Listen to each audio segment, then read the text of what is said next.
یعنی اس کا رزلٹ کیا نکلے گا؟ جلسے تو پی ٹی آئی نے اسے بڑے بڑے کیے اور بے بہا جلسے کیے، کوئی جلسہ تھوڑا کیا، بہت سارے جلسے کیے. اور اگر گورنمنٹ اس کو پکڑ دکڑ کی بجائے ایک جلسہ کرنے بھی دے اور اس کے بعد اگلے دن 24 گھنٹے میں اس کے ساتھ ختم ہو جائیں گے، تو جلسے کا نتیجہ کیا نکلے؟ کیا عمران خان اس سے رہا ہو جائیں گے؟ کیا جو جمہوری حق تو ہے نا لوگ اندر نہیں، حق اپنی جگہ. میں صرف یہ کہتا ہوں یہ جو سٹرگل ایک چل رہی ہے کہ جلسہ ہم کر رہے ہیں 8 فروری پہ، پوری پاکستان کے اندر ایک موبلائزیشن ہے، اس پہ کروڑوں اربوں روپے لگ رہے ہیں، پورے پاکستان سے موبلائزیشن ہونی ہے. اور کے پی کے اندر سے جو سسٹم موبلائز ہوتا ہے اور چلتا ہے اس پہ بھی بہت زیادہ پیسے لگتے ہیں. لیکن سوال یہ ہے کہ ٹارگٹ کیا ہے الٹیمیٹلی؟ اگر ٹارگٹ صرف ایک میسج کا ہے تو وہ تو عمران خان کا ایک بیان آتا ہے، وہ بھی اتنا کام کر دیتا ہے روز، جلسے پہ ساری دنیا مانتی ہے کہ وہ پاپولر ہے.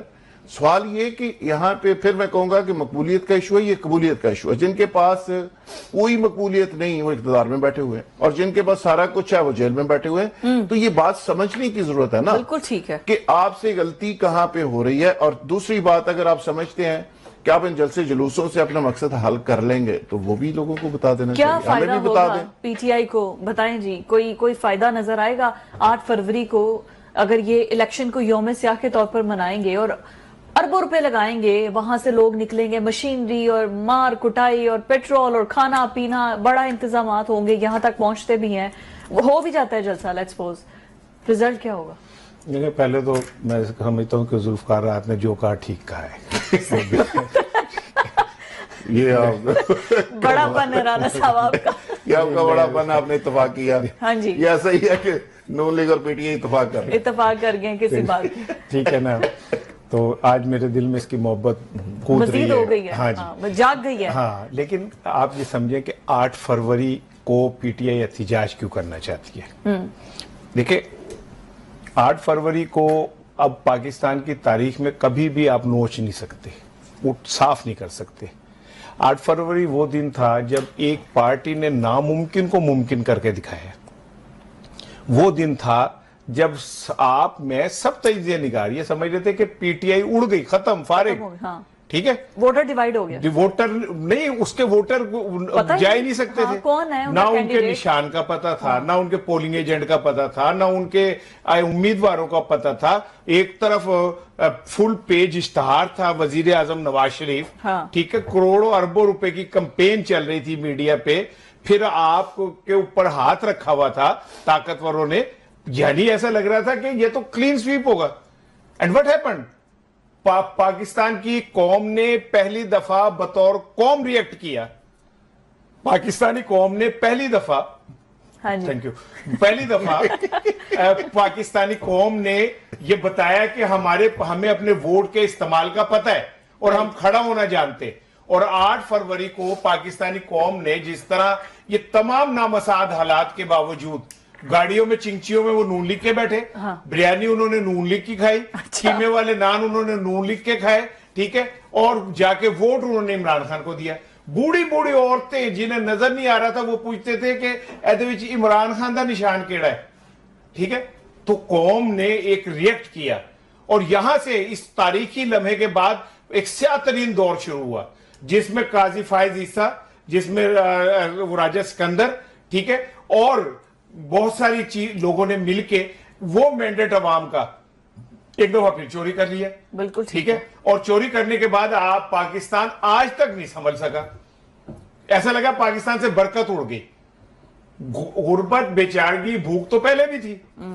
دیکھیں، بھوک میں، غربت میں اور برکت میں فرق ہے. لوگوں کے گھر میں روٹی تھوڑی ہوتی ہے لیکن برکت، سکون ہوتا ہے. اب تو جن کے گھر میں روٹی ہے ان کے گھر میں بھی سکون نہیں ہے. پاکستان اس جگہ چلا گیا. آج ہم اپنی تنخواہیں قرض لے کے ادا کر رہے ہیں. لیکن نہیں رانا صاحب، آپ کی بات ٹھیک ہے، لیکن اس میں کیا قصوروار یہ ابھی تو 1 سال ہوا ہے انہیں. 8 فروری کو کوسچن بڑا سمپل ہے، پاکستان تحریک انصاف پوائنٹ کیا پروف کرنا چاہ رہی ہے؟ پوائنٹ نہیں پروف کرنا چاہ رہی. تحریک انصاف اس دن کو منانا چاہ رہی ہے جس دن قوم نے ایک فیصلہ دیا اور اس قوم کے فیصلے کے اوپر ڈکیتی ہوئی. اور وہ کیوں ضائع کریں اس لمحے کو بھائی؟ پوری دنیا اس دن کو مانتی ہے تو کریں گے. بالکل ٹھیک ہو گیا.